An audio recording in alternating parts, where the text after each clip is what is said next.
Hi, and welcome to the 10-Minute Food Truck Training Podcast. My name is Bill Moore. I am a food truck business coach and author of Food Truck 101, Beginner to Winner.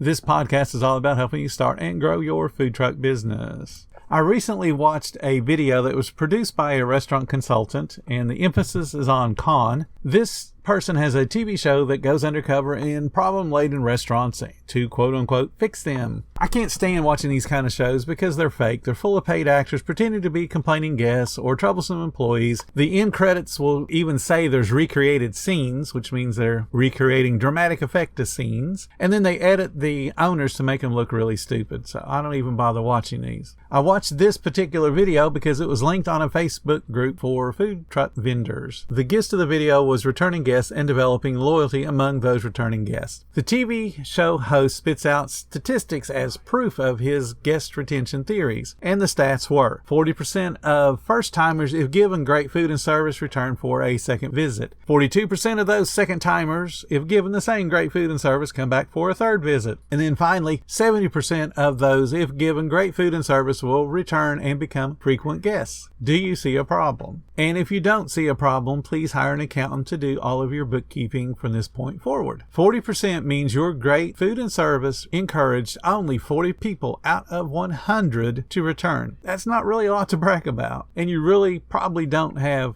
good food or good service. Now think about this. According to this consultant, emphasis on con, now only 16 of those will return. And then after that, only 11 more will return. So another way of putting this is 11% of your guests will become loyal and frequent patrons of your business if you give them great food and service. If you're only retaining 11% to become frequent guests, that means you will have to burn through 1,031 people for every 100 you need to loyally support your business. Now that may seem like a small manageable number, but guest retention just doesn't work that way. This TV personality goes on to suggest giving a new guest an identifier, like a red napkin if you're in a sit-down restaurant, so that you and your staff will do things to encourage repeat business, like giving special treatment, great food and great service, which you should already be doing anyway.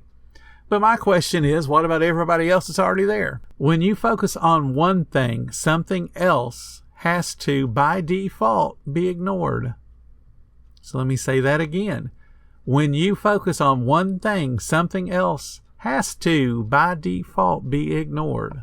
The comments from the Facebook group under the video were all along the lines of, great info. That's an amazing idea. I'm stealing that. No one bothered to question the source of the stats or even countered the information because it was presented in such an authoritative and complete way by someone on TV. So why should we even doubt what they had to say? Surveys yielding 40% of something mean that 100% of that something has to be involved in the first place. So a survey where you interview every single guest of a restaurant and ask them about returning, that act of asking them unduly influences the guest to act differently than had they been left alone. This is what's known as survey response bias. They either return because, hey, somebody stopped and asked them, or they don't because somebody stopped and bothered them. The food and service have all of a sudden taken a back seat because now there's somebody walking around with a clipboard going, hey, can I bother you for a moment of your time? Surveys and statistics are a dime a dozen, and they're influenced by what the desired result is and how the questions are phrased. So if you want to get a 40% result of something, you phrase the questions in such a manner that you'll get the 40%. It's not that difficult. They do it all the time. But that doesn't help you if you're trying to run a business, because your business is made up of real numbers, not made up nonsense. Another example of useless numbers, there's another ad that's circling around Facebook right now, and it's a sponsored ad for the ultimate lead magnet for restaurant owners. It's a 3-page graphics-heavy PDF that's freely given in exchange for your email address. The report promises a way to acquire 17 new raving fans for your restaurant without spending money on traditional advertising, and it uses similar percentages to the video that I just mentioned.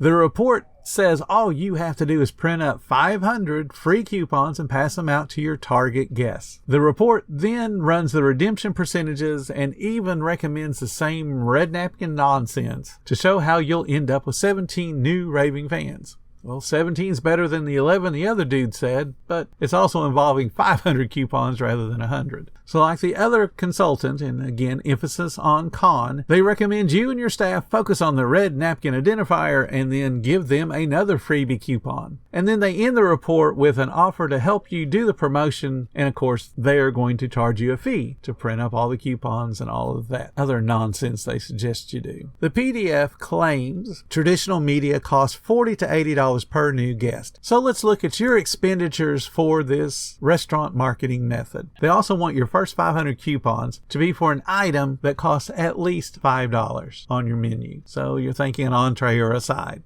500 business card coupons will cost you about $10 to $20. So we'll go with 10. A 30% redemption rate of the 500 coupons, that would be 150 people times the $5 you're giving away. That means it has now cost your business $750 just for that particular part. And then 40% redemption rate of the 150 that come in and use that second coupon. Now you're at $300. And then 42% redemption rate of the 60 that came in is $25, and that's another $125. So of the people that had to be passed out a additional coupon beyond the 500 you originally printed, that's 210 more coupons that had to be printed. So that's another $4.20. And then 60% of the final 25 people, that gives you your 17% raving fans that they talked about, that cost you a grand total of $1,189.20, which divides out to being $69.94 for each new raving fan you gained, which is exactly where the traditional media cost of $40 to $80 was suggested in that PDF in the first place. And then, of course, as Billy May says, but wait, there's more. You have to have an employee time tied up in passing out the coupons initially. Well, the 500, you got to give them out to somebody. There's no point in giving them out to people that's already in your restaurant. You want to give them out to people that haven't been to your restaurant. And then there's other variable costs associated with producing the free food. And thus your total would exceed that $11.89 that I just mentioned. Now, I want you to consider what these marketers can't possibly know, but if you're experienced in food service in any way, you would know. In this experiment, the guests have been trained that every time they come to your business, they get a coupon. How do you think they're going to feel on that last visit when you don't give them a reward for having come in that second or third or fourth time? How do you think they're going to feel? I have actually worked for companies that turned to sustained couponing as a way to drive sales. We did this in the late 70s, early 80s. Every other week, we printed a coupon in the newspaper, and sometimes it was just a small black and white ad. Sometimes it was an insert, the 4-color, really cool-looking insert with pictures of our food and multiple coupons. But of course, all of those coupons expired 2 weeks into the future because we'd be running another coupon then with different sets of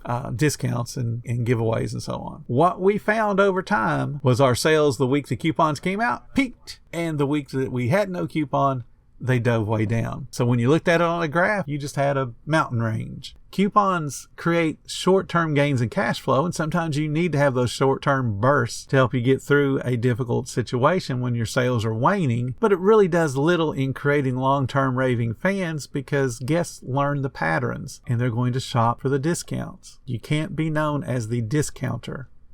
Guests also notice things like differences in how one table is treated than another table. So when they notice that there's a red napkin or some other identifier that causes the staff and the management to go around and start talking to them, they go, why am I not getting treated the same? And the question is going to get asked. And it's probably going to be asked of somebody that's low on the totem pole that doesn't really understand what's going on. And it might be the server or the cashier that goes, yeah, the owner makes us pay special attention to tables with red napkins. So how do you figure the guest is going to feel that didn't get the red napkin? Do you really think they're going to come back? If you want to create raving fans, give 100% of your guests 110% of your best quality service, cleanliness, and community activities and abilities, and then teach your staff to do the same. Carpetbaggers, internet marketers, gurus, snake oil salesmen, whatever the name is, the result's always the same when they try to teach you something about an industry they have no clue about. And the results are nada, zilch, zip, zero. Thank you guys so much for listening to the 10-Minute Food Truck Training Podcast. If you're finding the information helpful in your business, please consider becoming a monthly supporter of the podcast. Just hit the support button or follow the link in the description. Every little bit does help keep us going. If you like being around like-minded positive people, join our Facebook group. It's called Food Truck Training. We have a bunch of awesome members from all different levels, from starting and brand new newbies to decades-old veterans. They've all got your back when it comes to answering questions about the food truck industry.